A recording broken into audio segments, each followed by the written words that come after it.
You wake up, grab your phone, and before your brain even fully boots up, your thumb taps that one app you both love and hate.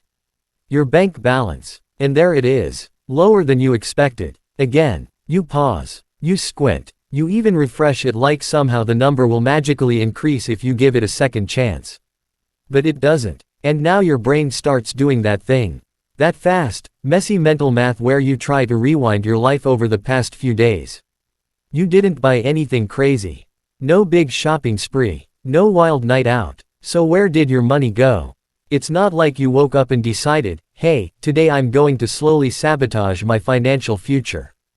But somehow, it keeps happening. And here's the uncomfortable truth most people never say out loud. It's not the big purchases destroying your money. It's the invisible ones. The ones that feel harmless in the moment. The ones that don't feel like real spending. The ones that slip through your awareness like water through your fingers.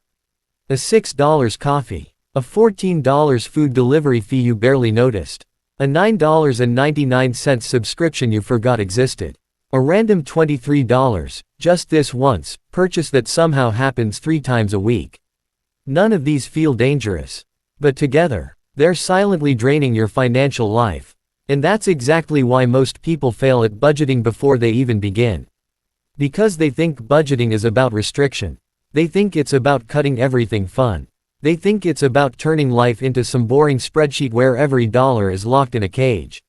So they avoid it. Or they try it once, hate it, and quit. But what if I told you that budgeting, real budgeting, isn't about restriction at all? It's about control. It's about finally knowing where your money is going instead of constantly wondering why it's disappearing. It's about waking up, checking your balance, and not feeling that small wave of anxiety hit your chest. It's about making your money work for you, instead of feeling like you're always working for your money. And the crazy part, most people are just a few small shifts away from completely changing their financial life. Not big, dramatic sacrifices. Not extreme frugality. Just simple awareness, and a system that actually works. Because right now, whether you realize it or not, you already have a system. It's just not a good one. Your current system might look something like this. Money comes in. Money goes out. You hope there's something left. That's it. No plan. No structure. No clarity. Just reaction. And when you live like that, money becomes unpredictable. Stressful. Out of control. But the moment you flip that system, even slightly, everything starts to change.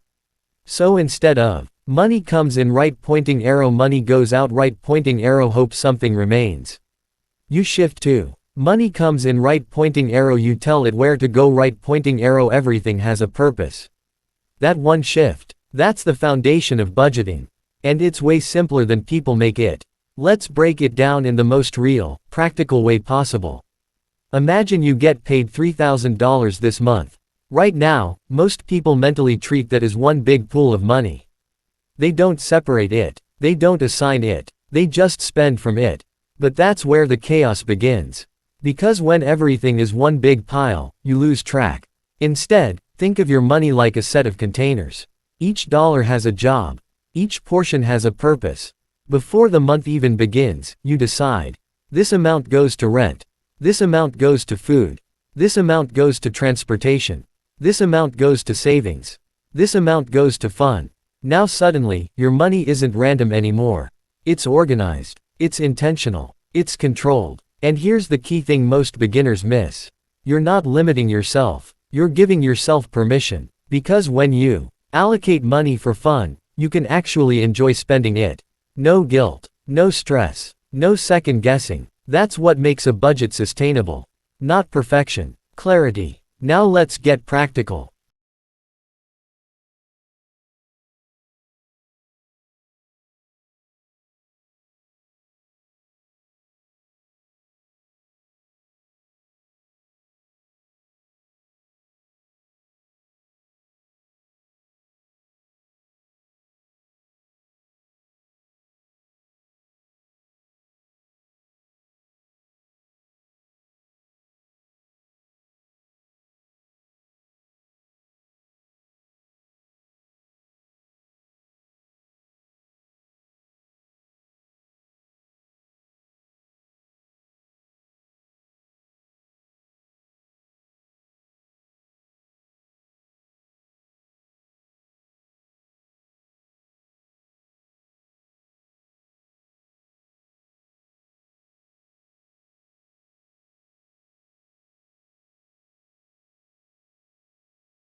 If you're starting from zero, the easiest way to build your first budget is using a simple structure.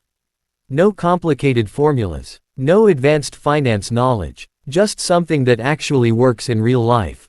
Start with 3 main categories. Needs, wants, future. Needs are the things you have to pay to survive. Rent, utilities, groceries, transportation, insurance. These are non-negotiable. Then you have wants. This is everything that makes life enjoyable. Eating out, shopping, subscriptions, entertainment, travel. And yes, you need this category. Because a budget without enjoyment is a budget that will fail. Then comes the most important category most people ignore. Future. This is where your life actually changes. Savings, investments, emergency funds. Because if all your money goes to the present, your future stays stuck. Now here's a simple starting breakdown you can use. 50% for needs, 30% for wants, 20% for future. So if you're making $3,000 a month, $1,500 goes to needs, $900 goes to wants, $600 goes to your future. That's it. Simple, clear, effective. And no, it doesn't have to be perfect. If your rent is high and your needs take 60%, that's fine. If you can only save 10% right now, that's fine. The goal isn't perfection. The goal is awareness. Because once you can see where your money is going, you can start adjusting it. And that's where the real power comes in. Let's talk about the moment everything clicks for most people. It's not when they create a budget. It's when they track their spending for the first time. Because what you think you spend, and what you actually spend, are usually very different numbers. You might think you spend $200 a month on eating out. Then you check, and it's $480. You think subscriptions are just a few bucks. Then you add them up. $9.99, $14.99, $7.99, $12.99. Suddenly you're at $85 a month, for things you barely use. This isn't about feeling guilty. It's about seeing the truth. Because once you see it, you can change it. And here's where things get interesting. Most people try to fix their finances by making huge, dramatic cuts. I'm never eating out again. I'm canceling everything. I'm going full extreme mode. And it works, for about 5 days. Then reality hits. Life happens. You get tired. You get stressed. And you snap back to your old habits. Why? Because it wasn't sustainable. The smarter way. Make small, strategic adjustments. Instead of cutting eating out completely, reduce it by 30%. Instead of canceling all subscriptions, keep the ones you actually use and eliminate the rest. Instead of trying to save 50% of your income overnight, start with 10% and build from there. Because consistency beats intensity. Every single time. Now let's talk about the one thing that turns a basic budget into a powerful system. Automation. Because relying on willpower is a losing game. You're busy. You're human. You forget. So instead of trying to manually manage everything, you set it up once and let it run. The moment your paycheck hits your account, a portion automatically moves to savings. Another portion goes toward bills. Another stays for spending. You remove the decision making. You remove the friction. And when something becomes automatic, Now here's where things get real. Because up until now, budgeting sounds simple. Almost too simple. Track your money. Plan your spending. Save a portion. Done, right? Not exactly. Because if it were that easy, everyone would already be financially stable. Everyone would have savings. Everyone would feel in control. But they don't. And the reason has nothing to do with math. It has everything to do with behavior. Because money isn't just numbers. Money is emotion. Money is habits. Money is identity. And if you don't understand that, no budget in the world will work for you. Let's talk about something most people avoid. Why you actually spend money. Not the logical reasons. The real reasons. You don't just buy things because you need them. You buy things because of how they make you feel. That late night food order. It's not about hunger. It's comfort. That random online purchase. It's not necessity. It's dopamine. That treat yourself moment after a long day. It's emotional reward. And none of this is wrong. But if you're not aware of it, it controls you. This is where most budgets fail. They ignore the emotional side of money. They try to force logic onto emotional behavior. And that creates resistance. So instead of fighting your habits, you redesign them. You work with your psychology instead of against it. Here's how. First, you make your spending visible. Because invisible spending is dangerous spending. When money leaves your account without you noticing, you lose control. So you bring awareness into the process. Every time you spend money, you track it. Not in a complicated way. Just a simple note, an app, a quick entry. And at first, this feels annoying.